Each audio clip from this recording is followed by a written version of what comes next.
Right, I finally made it. I'm here at Haraptan. Very nice evening. Just getting the last bit of the light. I'll just spin you around. But it's pretty.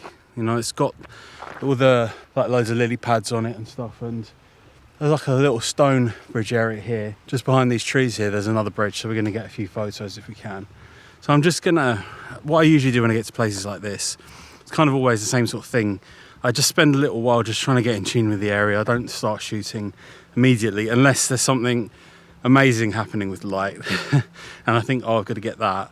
Then I'll just wait a little while, look around, just get in tune and try and settle down a little bit, because it's good to get in tune with your environment, I think, and you get more of an idea of what you want to shoot, what appeals to you.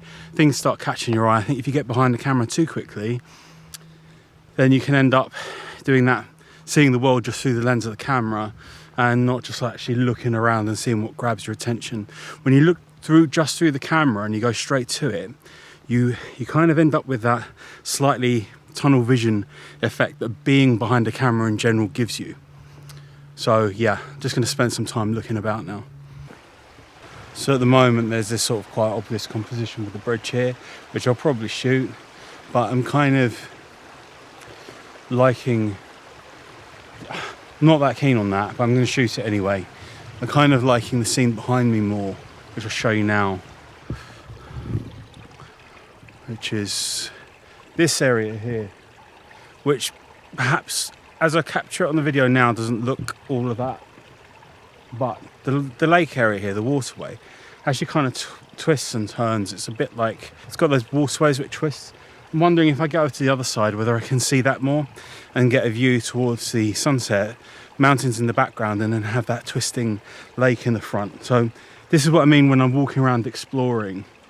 I'm thinking that that shot might exist, because when I was standing over here a minute ago, I can see the kind of pathway of the water, and I can see that there's these rocks here that I can get over to the other side. So I'm wondering if I can get over to the other side but stay quite low.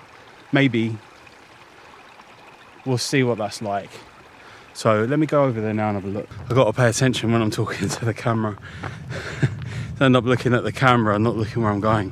Ah, right, okay.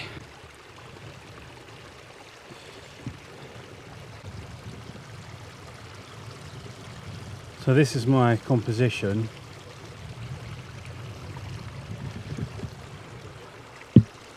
You can see that. So what I'm going for here, this rock's balancing with this one, and this kind of area here is going to balance with the sky area here. I'm going to expose for the highlights, so you'll see that, and the light's kind of catching in these areas. Now when I make this exposure darker, obviously the colour and saturation is going to come out more, so you'll see it a bit better. Got a nice bit of yellow in the sky up here at the moment, and the other thing we've got here is, although you'll see it in the finished one better, the waterway kind of twisting around leads you up here, so you kind of get this path through to here, and then the waterway twists around, takes you up to the sunset, so you kind of get that natural curve. Like this kind of composition with the balancing like this is perhaps a little bit more advanced. The simple way to do balancing in pictures is to just have one thing on one side, one thing on the other, and that doesn't generally work very well for a picture.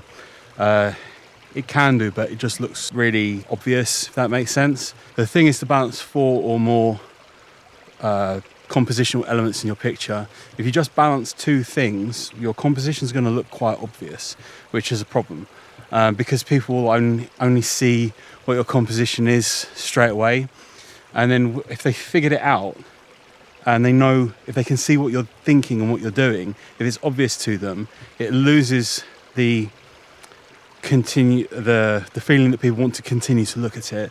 So when you balance, you want to get like 4 or more compositional elements in that are balanced.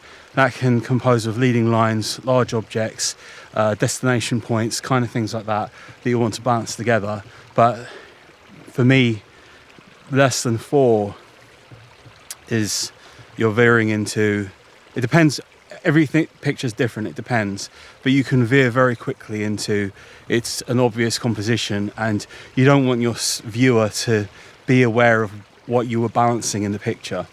Because if they are, they're just going to see it and then they understand it's too easy. Basically, it means it's boring. It's the easy way to say it, it's just boring. Okay, so I'm going to take this picture now. I'll tell you what my settings are in a moment. That's what I want, that little gap there. That shows me that the highlights aren't blown. That's really important for me. I'm not bothered about what the shadows do because I've got tons of shadow recovery. I'm not bothered about that. What I am bothered about is highlight retention. So I'm just exposing for the highlights, and because I'm shooting RAW, not JPEG, I know that I've got plenty of dynamic range to work with. So the settings for this shot are 60th of a second, f8, ISO 100.